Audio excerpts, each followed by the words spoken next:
Rescue workers in Venezuela continue to try to locate missing residents in Las Tejerias neighborhood, clearing rocks and mud from the streets 3 days after it was hit by a landslide that killed dozens. Brazil's presidential campaign continues. Workers' Party candidate Luis Inácio Lula da Silva and the hopeful for the re-election, Jair Bolsonaro, held rallies in the northern region of the country. Top leaders and officials of Asian countries gathered for the summit of the Conference on Interaction and Confidence-Building Measures in Asia, CICA, held in Kazakhstan.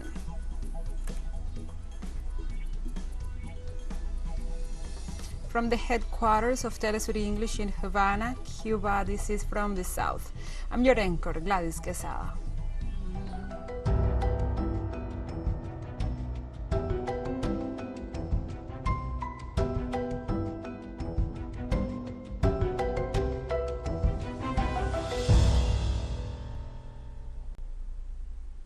And now we begin with the news. Rescue workers in Venezuela continue to try to locate missing residents of Las Tejerias neighborhood, clearing rocks and mud from the streets 3 days after it was hit by a landslide that killed dozens.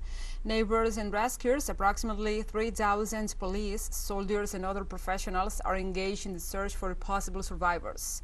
Vice President Delcy Rodriguez visited the area, accompanied by geologists, and informed that the United Nations will visit the town on Thursday. Unusually heavy rains in the Bolivarian nation caused a major river and several streams to overflow on Saturday, leading a torrent of mud that washed away cars, parts of homes, businesses, and telephone wires. Experts said the storm was aggravated by the seasonal La Niña weather system, as well as the effects of Julia, a storm that killed at least 26 people in Mexico and Central America also, and caused extensive damage.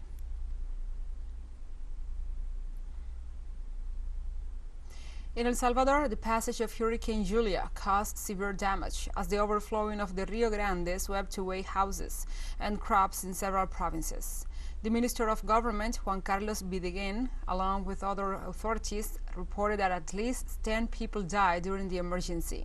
More than 300 roads were also reported blocked, as well as bridges, houses, and livelihoods such as crops, cattle, and poultry were lost.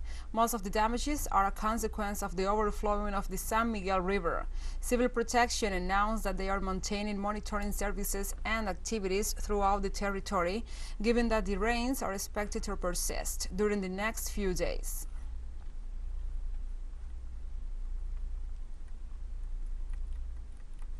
And the tropical storm Carl, which forms in the Gulf of Mexico on Tuesday, strengthened on Wednesday and threatens to bring torrential rains to 6 Mexican states in the coming days. The National Meteorological Service informed that the cyclone started to have winds of 75 to 95 kilometers per hour, with gusts of 110 kilometers per hour. The National Water Commission indicated that the meteorological phenomenon was stationed in front of the north coast of the state of Veracruz. So specialists foresee that Carl will make landfall on Friday night at some point in the state of Veracruz. In this sense, authorities decreed a state of alert from the states of Tabasco, Campeche, Chiapas, as well as in the states of Veracruz, Oaxaca, and Puebla, where rains are expected with risks of flooding and landslides.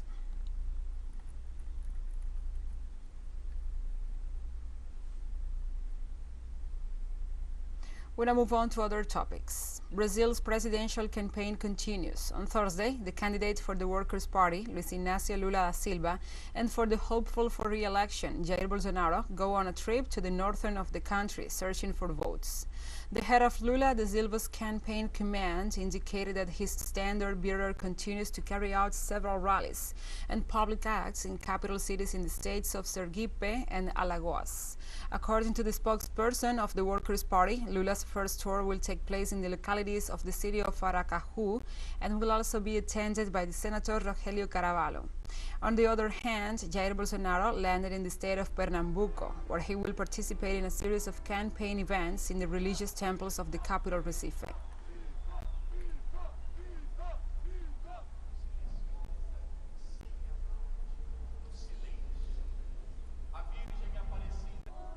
And the Brazilian Superior Electoral Tribunal decided to suspend any campaign propaganda of President Jair Bolsonaro that includes offensive attacks against presidential candidate Luiz Inácio Lula da Silva. The decision, issued by the tribunal's minister Paulo de Tarso Sanseverino, covers any form of public subject to a fine of around $10,000 for each release. The ruling came after analyzing the case presented by the Brazil of Hope Federation, a coalition that includes parties such as the Workers' Party, the Communist Party of Brazil, and the Green Party.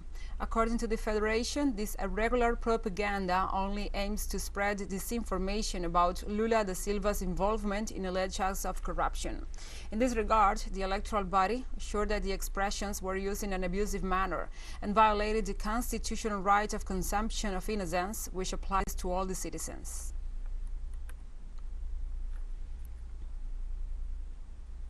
On Wednesday, the Caribbean community, CARICOM, offered to mediate between the parties in conflict in Haiti after the Prime Minister of that nation, Ariel Henry, asked for help to solve the humanitarian, economic, political, and social crisis. The bloc leaders assured that there is a willingness to help foster meaningful dialogue and consensus building in Haiti.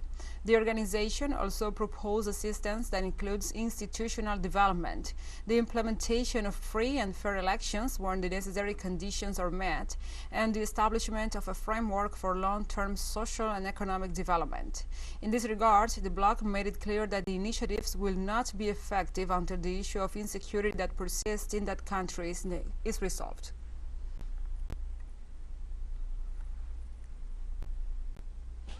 On Wednesday, the Ecuadorian government reported the closure of the dialogue tables that sought agreements between the executive and the Confederation of Indigenous Nationalities of Ecuador, CONAIE.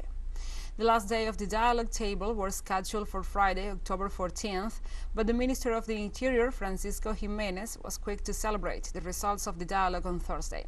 However, the tables are open to discuss topics as public and private banking, energy and natural resources, productive development, price control, security and justice, and collective rights. In this sense, it is expected that the government and the indigenous leaders seal more than 150 agreements. In June, CONAIE-led social protests focused on improving economy and the social life in Ecuador, resulting in the dialogue tables with the government of Guillermo Lasso.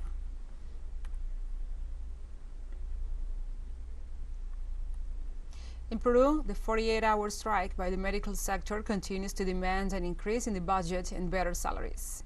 The Peruvian Medical Federation confirmed that together with 4 other health professional unions, they will go on strike after failing to reach an agreement with any of the state powers. The workers are demanding an increase in the health budget to 6% of the gross domestic product, among other labor demands. During the 48 hours of stoppage, the health personnel guarantees emergency attention to the public, despite the agreement and disagreements with the government.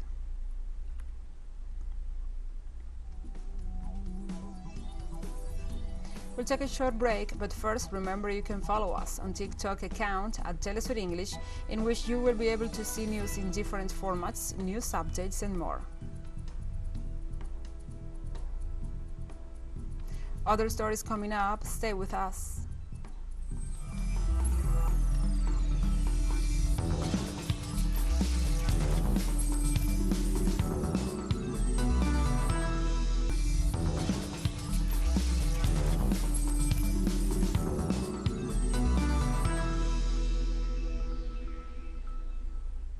Welcome back. On Thursday, top leaders and officials of Asian countries gathered for the summit of the Conference on Interaction and Confidence-Building Measures in Asia, CICA, held in Kazakhstan. Russia's President Putin and Turkey's Erdogan are expected to meet during the summit to discuss the Ukrainian crisis and possible negotiations between Moscow and the West, according to the Kremlin. The CICA summit is convened every 4 years for consultations, review of progress, and setting priorities. The residents and the presidents of Azerbaijan, Iraq, Iran, Qatar, Kyrgyzstan, Palestine, Russia, Tajikistan, Turkey and Belarus, and the vice presidents of Vietnam and China are participating in the development meeting.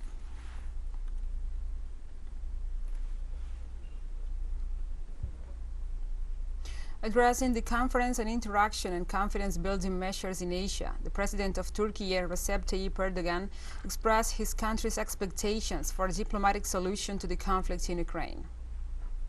We are closely experiencing the effects of the crisis in Ukraine on a regional and global scale. I always say that a just peace can be established with diplomacy, that there are no winners in war and no losers in equitable peace. In the same context, Russian President Vladimir Putin warned that there is a real threat of famine and large-scale social unrest due to the instability of commodity prices, which mainly affects poor countries. Our summit and other regional cooperation needs to resolve various problems. In particular, I'm talking about the increased volatility of world energy, food fertilizer price for raw materials, and other significant goods. This leads to the deterioration in quality of life in developed and developing countries. Moreover, there is a real threat of hunger and widespread social upheavals, especially in the poorest countries. Lastly, the Russian head of state emphasized that Asian countries are drivers of global economic growth. Today's meeting is taking place amid serious change in the field of global politics and economy. The world becomes multipolar. Asia plays a prominent, not to say the key role in this, where centers of power are getting stronger.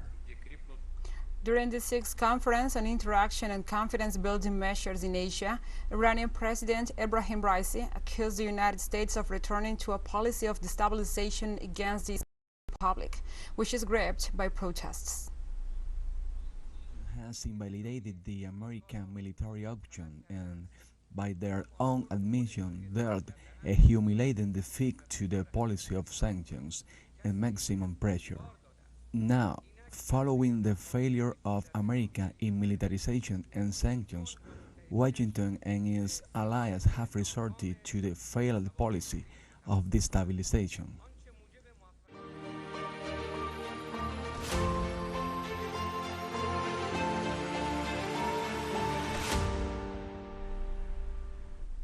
Now we move on to other topics. On Wednesday, the permanent representative of the Russian Federation to the UN, Vasily Nembesia, defended the plebiscite process by which different regions of Ukraine asked to join the federation against accusations of having carried out an illegal annexation to Russia.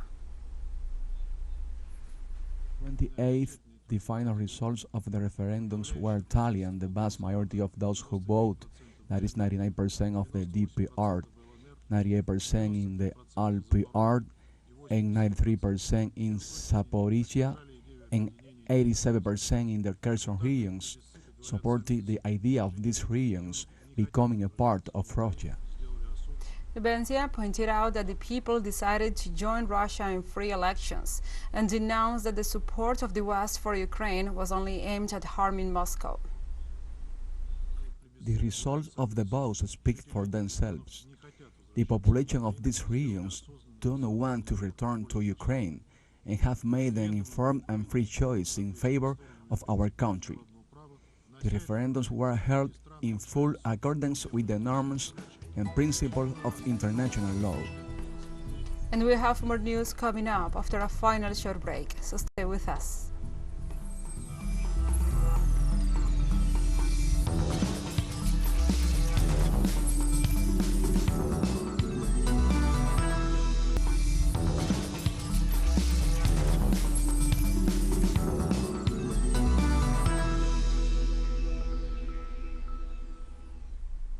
Welcome back.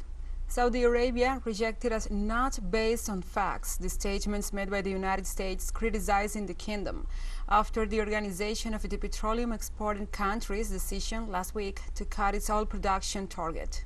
In a statement issued on Thursday, the kingdom also refuted U.S. allegations that it has taken Russia's side in the Ukraine conflict and reiterated that the output cut decision taken by the 23-member group collectively, known as OPEC Plus, was motivated purely by economic considerations. The Saudi Foreign Ministry emphasized that while it strives to preserve the strength of its relations with all friendly countries, it affirmed its rejection of any actions that affects the global economy. Meanwhile, U.S. President Joe Biden warned that there will be consequences for Saudi Arabia's decision, without specifying that this could be.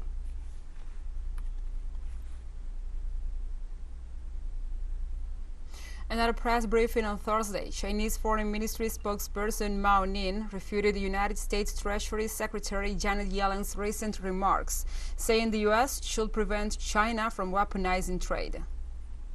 China always opposes the politicization and weaponization of the economic and trade issues. We have always been committed to safeguarding global trade liberalization and facilitation, as well as the stability of the global industrial and supply chains. It is the unilateralism and protectionism upheld by some countries that have obstructed global economic and trade cooperation. In the current situation, relevant parties should abandon unilateralism and protectionism and work with the international community to protect the security and smooth flow of the industrial and supply chains, and safeguard the stability of the rules and foundation of the world economic system, so as to make contribution together to the recovery and stability of the global economy.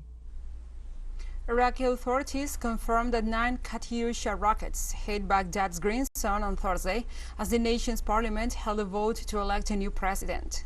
According to Iraq's security media cell, several security personnel and civilians were injured in the attacks on the Green Zone, which is home to government buildings and foreign missions. However, it did not specify the number of people wounded or the extent of the voting concluded, resulting in the elections of Kurdish Abdul Latif Rashid as president. Iraqi parties have failed to agree on a new head of state and prime minister since the 2001 general elections, which saw Shia cleric Muqtada al-Sadr emerge as the biggest winner.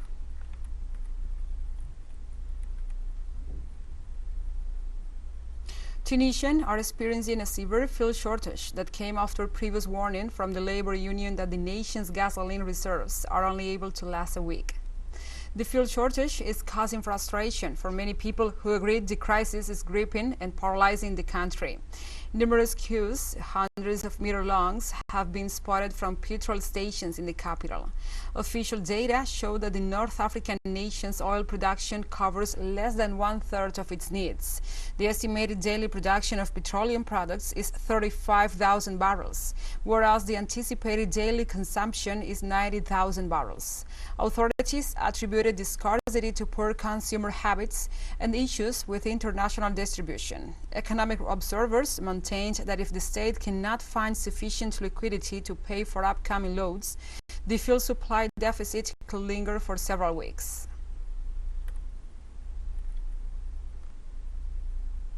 I did not go to work and I did not take my kids to school because my car ran out of fuel. I have been waiting for many hours. I'm terrified. This fuel shortage is affecting people's lives. Fuel is expensive and also not available. I don't deny that there's a fuel supply disruption, especially in the regions close to the capital and the north of the country. The Energy Department is facing a delay in delivery. Even when gas stations provide the usual quantities, it does not solve the problem of fuel shortage, as motorists are rushing to refuel their vehicles. We hope this crisis will end this week when Tunis resumes a normal fuel supply. Uganda, which is currently battling a new round of Ebola outbreak that began in September, could start clinical trials for an Ebola vaccine as early as this month. The outbreak in the East African country has been attributed to the Sudan strain of the Ebola virus, which has no proven vaccine. As of Wednesday, a total of 54 confirmed cases and 20 probable ones, with 39 deaths, have been reported in Uganda. More than 600 contacts have currently under active follow-up, and 14 people have recovered. To help coping with the situation, the World Health Organization extended $2 million to Uganda to support its Ebola response. Health experts agree the disease poses a huge threat to the continent, and every measure to respond to the outbreak is crucial. Among those is the development of vaccines to fight the spread of the virus.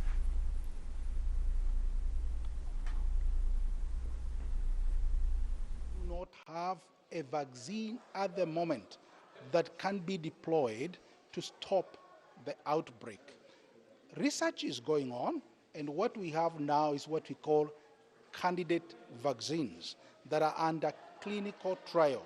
So in the next 1 or 2 weeks, They'll be introduced in the country. And we have come to the end of this news brief. But remember, you can find these and many other stories on our website at telesurenglish.net. And also, if you feel so inclined, please join us on social media for all the latest news. We are on Facebook, Twitter, Instagram, Telegram, and TikTok.